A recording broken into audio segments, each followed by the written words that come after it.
नमस्कार दोस्तों, मैं राम पूजन। आज हम लोग बात करने वाले हैं अलंकार टॉपिक पे। आज हमारा टॉपिक है अलंकार। अगर आप कोई भी एग्जाम देने जा रहे हैं, चाहे आप हाई स्कूल में हो या इंटर में हो या आप 9th में पढ़ रहे हो और उसके बाद में या आप 11th में पढ़ रहे हैं, लेकिन आपका ये टॉपिक जो है अलंकार हमेशा आपको परेशान करता है। लेकिन आज के बाद परेशान नहीं करेगा, मैं आपको लिखित रूप में कहिए तो दे दूं। देख लीजिए अलंकार। अलंकार कहाँ से आया, अलंकार का क्या अर्थ होता है, अलंकार के पिताजी का क्या नाम है और अलंकार कितने पार्ट होते हैं, उसके कितने पार्ट होते हैं, उनको याद करने का जो ट्रिक है वो बहुत जबरदस्त है एकदम। देख लीजिए, आइए।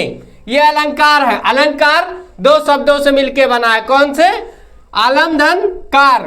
आलम का अर्थ होता है आभूषण या सजावट, और कार का मतलब करने से, आभूषण या सजावट करने से। जैसे क्या करते हैं हम लोग, जैसे किसी सुंदर स्त्री को अपना रूप निखारने के लिए सुंदरता या मेकअप की आवश्यकता होती है, मेकअप किट की आवश्यकता होती है, उसी प्रकार काव्य की सुंदरता बढ़ाने के लिए जिस चीज की आवश्यकता होती है उसे अलंकार कहते हैं। क्या कहते हैं? अलंकार कहते हैं। किसकी सुंदरता बढ़ाने के लिए?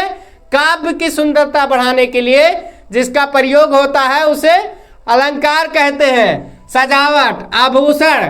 जैसे आप लोग पिक्चर में देखते हो, हीरोइन मेकअप कर लेती है तो बड़ी सुंदर लगती है ना, ठीक उसी प्रकार काव्य में जब अलंकार का प्रयोग कर देते हैं तो बहुत ही अच्छा उसका भाव निकलने लगता है, उसका अर्थ निकलने लगता है और पढ़ने में मजा आने लगता है। ठीक है, यही होता है। अलंकार 3 प्रकार के होते हैं। कौन कौन से? अर्थालंकार और शब्दालंकार, उसके बाद में उभयालंकार।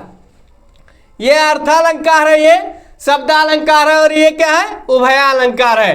सबसे पहले हम लोग क्या पढ़ेंगे? अर्थालंकार। लेकिन उससे पहले क्या देख लेते हैं कि अलंकार के पिताजी कौन है। देखिए, भामा कौन है? अलंकार के पिता जो है भामा है। इसके पिता मतलब इसके आविष्कारक, इसको बनाने वाले, इसको नाम देने वाले, इसको उत्पन्न करने वाले, इसको पैदा करने वाले, ये सब होता है। ठीक है, देख लीजिए। हम लोग आ रहे हैं अर्थालंकार पे। नंबर 1 अर्थालंकार।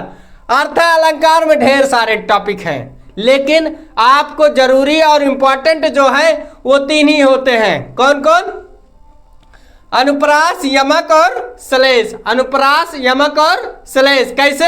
आइए बताते हैं।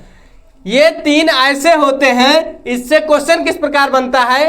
क्वेश्चन बनता है, बताइए अर्थालंकार के भेद कौन सा है या कौन सा नहीं है। ऐसे डायरेक्ट ऑब्जेक्टिव में क्वेश्चन पूछता है आपके एग्जाम में, जो आपके बहुविकल्पी आते हैं उसमें जरूर पूछता है। तो इसको याद करने का एक ट्रिक मेरे पास है। कहो कि सर जी कैसे? तो देख लीजिए, ऐसे देख लीजिए। ये आयांश क्या है? मान लिया जाए आपके छोटे भाई का नाम क्या है? आयांश। कैसे? आयांश नाम है, और आयांश से हम लोग अर्थालंकार याद कर सकते हैं, जो आपके एग्जाम में इंपॉर्टेंट टॉपिक है उसी को। कैसे? आ से अनुप्रास, आ से अनुप्रास, या से यमक। देख लो क्लियर हो रहा है कि नहीं? और सा से श्लेष। ये हुई ना बात, गजब की हो गई ना। ये देखो, ऐसे याद कराते हैं सर जी, ऐसे याद कराते हैं, ऐसे पढ़ा करो। ठीक है, देखो जबरदस्त पढ़ा रहे नहीं। आयांश याद कर लो। अरे मान लीजिए आपके मामा के लड़के का नाम है आयांश, या आपके छोटे भाई का नाम है, चाचा के लड़के का नाम है, मान लीजिए आप आयांश है। आयांश से क्या होगा? आ से अनुप्रास। किसका भाग है? अर्थालंकार का। किसका है? अर्थालंकार का। क्या है? पार्ट है, भाई है। अर्थालंकार आयांश है ना। आ से अनुप्रास, या से यमक, सा से श्लेष। श्लेष। आइए हम लोग जानते हैं अनुप्रास अलंकार कहते किसे हैं। क्या कहते हैं? अनुप्रास अलंकार कहते किसे हैं। देख लीजिए, जबरदस्त। आपको क्या करेंगे, हम अनुप्रास अलंकार ऐसे पढ़ाएंगे ना धड़क के कि आपको दिक्कत ही नहीं होगी। देख लेना, छप्पर फाड़ के याद करा देंगे, छप्पर फाड़ के। देख लीजिए, अनुप्रास अलंकार जो होता है वह क्या होता है?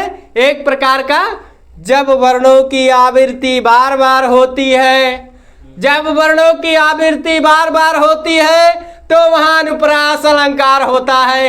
आप लोग कहेंगे सर जी कैसे? जैसे मैंने एक उदाहरण बताया, रघुपति राघव राजा राम, रघुपति राघव राजा राम, रा बार बार आ रहा है कि नहीं? रघुपति राघव राजा राम, रा बार बार आ रहा है कि नहीं? वही होता है, रावण जो है बार बार आ रहा है कि नहीं? उसी को कहते हैं अनुप्रास अलंकार।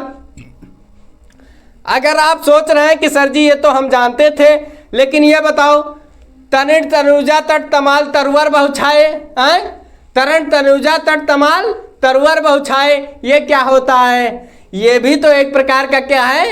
अलंकार का उदाहरण है। वो भी कौन से अलंकार का? अनुप्रास का। क्यों?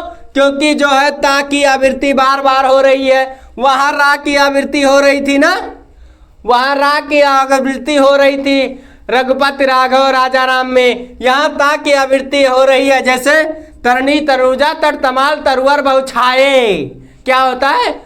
तरणी तनुजा तट तमाल तरुवर बहुछाए, ये होता है अनुप्रास अलंकार। ता ता ता ता ता बार बार आ रहा है ना, वहां रा बार बार आ रहा था, तो वो क्या है? अनुप्रास अलंकार। जहां एक ही वर्ण की आवृत्ति बार बार होती है वहां अनुप्रास अलंकार होते हैं। और इसी प्रकार वीडियो के लिए आप लोग हमसे जुड़े रहिए।